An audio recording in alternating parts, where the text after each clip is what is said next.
Hi friends, welcome to Testing Tutorials Point. This is Lokesh and today we are going to discussing about very small topic, that is how to take the screenshot. Okay, by using the full page or web element. It's a small topic, okay, and why we required basically this particular taking screenshot.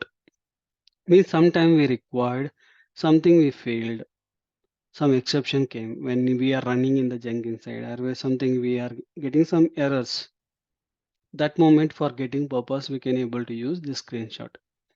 Even we can able to directly we can check that based upon the given name where exactly we are providing, right? That based upon the name we can able to identify where exactly we are found this issue.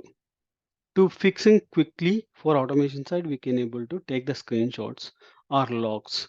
There are two ways. One is logs and another one is screenshot. Okay, screenshot by taking for particular web element, or we can able to take the complete page to see the what type of error it we are getting, where exactly we are getting. Okay, how we can able to take it now? There is a function. Wait, I'm going to use for browser a dot a save screenshot. Okay, here we can able to pass for name of the file, full page dot png.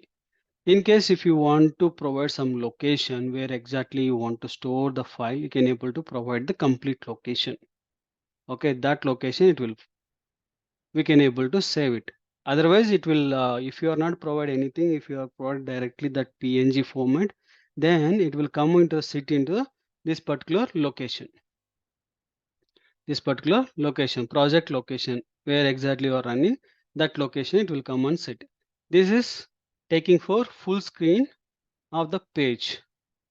Okay, whatever the Google page is there, it's a complete page it will take.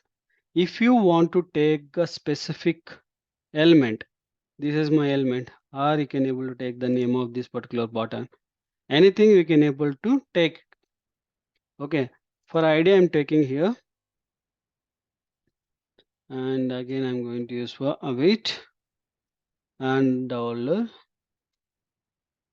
and double quotation hash value dot again save screenshot, and I'm going to use for text box dot png, text box dot png. Now I'm going to run my file. Now you can see, now I don't have any image here. Now I'm running. After creation of that, after loading the interface, you can able to see that particular screenshots in here. See, it's here. Minimize. Now you can see the project location. Now you can see it's a complete page. Now this is a text box, which is a text box. We have the text box. Okay. Even you can able to see full page. You can able to take both the cases, particular element, particular page itself. Both the cases we can able to take. Anything you can able to take and store it. If you're not specified any location, it will sit here. If you specify some location, it will go and sit that particular location. Okay, this is a small topic. I hope this information will help for you. Thank you for watching. Please do subscribe and share to your friends and colleagues.